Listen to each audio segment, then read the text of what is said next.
Voilà, bonjour, Michel Mochet. Donc on s'est déjà rencontrés sur différentes petites séquences vidéo. Et aujourd'hui, nous allons parler de l'alphabet. Qu'est-ce que c'est qu'un alphabet?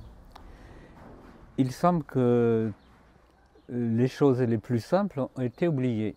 On sait que un alphabet, c'est une lettre, c'est un son représenté par un signe. Donc, on sait qu'il y a maintenant 3500 ans, on a retrouvé dans le Sinaï un des premiers alphabets, sinon le premier alphabet, qui est très facile à lire. Et cet alphabet, c'était une révolution très importante, puisque tout d'un coup, l'humanité passait des hiéroglyphes, des cunéiformes, des hiéroglyphes chinois, et on passait de ces nombreux signes pour exprimer des choses par écrit, donc l'écriture existait, mais l'alphabet, qui est né dans le Sinaï, permettait, avec un nombre de signes relativement restreint, entre 20 et 30, de représenter donc un son par un signe.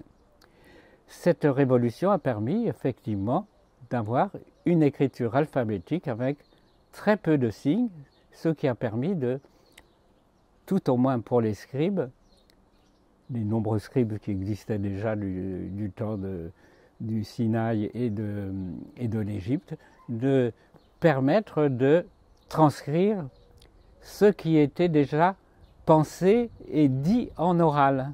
Et c'était la première tradition orale qui était donnée et qu'on doit, nous, on pense à Moïse, et Moïse a transcrit en particulier en notant les premières lettres, comme on voit dans les 10 paroles, ce n'est pas des commandements, ce sont des paroles, et on sait, en regardant la première lettre de la parole, on connaît les 10 paroles et on les retient et on les redit, et cette tradition orale qui était simplement transcrite par une lettre. Donc vous voyez que les lettres sont extrêmement essentielles et importantes. Alors comment on fait pour connaître une lettre? C'est tellement enfantin que il suffit de les prononcer.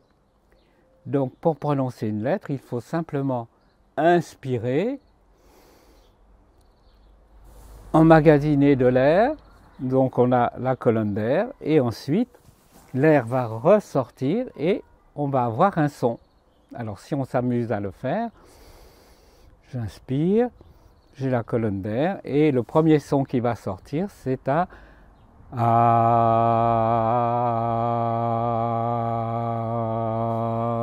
Donc en fait, ce son A, comme par hasard, c'est la première lettre de tous les alphabets.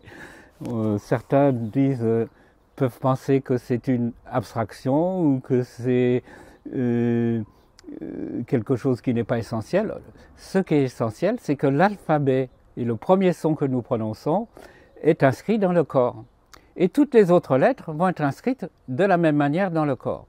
Donc si je veux connaître l'énergie des lettres, hébraïque en l'occurrence, mais peut-être le A n'est pas plus hébraïque que français, tout le monde a cette expérience de cette vibration des cordes vocales. Et ensuite, pour connaître les autres lettres, le A ou Aleph en hébreu va être la lettre origine. Et cette lettre origine va permettre, puisque j'ai une vibration qui sort, donc si c'est une vibration, on sait que ça va être en expansion, en évolution, et bien cette expression, je vais faire mes voyelles. Alors je fais A, E, I, O, U. Donc là aussi, j'ai quelque chose de très concret, de très pratique, puisque c'est du fond de la gorge, le A, puis le E, une petite modification de la bouche, des lèvres, puis le I, qui est la lettre, une énergie par excellence, le O, évidemment, qui va vers le haut, et le OU, qui est le plus extérieur. Donc voilà, nous avons un jeu de au moins 5 voyelles, qui sont universelles. C'est tellement universel, bien sûr, qu'on pourrait se poser la question, mais est-ce que ça fonctionne aussi en français, pas seulement en hébreu? Eh bien oui, ça fonctionne toujours. Donc je sais que si j'ai une énergie originaire qui est le A, qui fait vibrer les cordes vocales, je vais avoir toute la suite des autres lettres. Donc au niveau hébraïque et au niveau finalement de tous les alphabets, c'est la lettre de l'origine. Si par exemple, et pour terminer là-dessus, j'inspire, j'ai ma colonne d'air et je ne la laisse pas passer. Eh bien, qu'est-ce qui se passe? Rien, le néant. Donc, pour qu'il puisse y avoir un alphabet et des énergies au niveau des lettres, au niveau de la prononciation, au niveau du corps et de l'existence, il va falloir qu'il y ait tout au début, à l'origine, à la source, le A, le Aleph.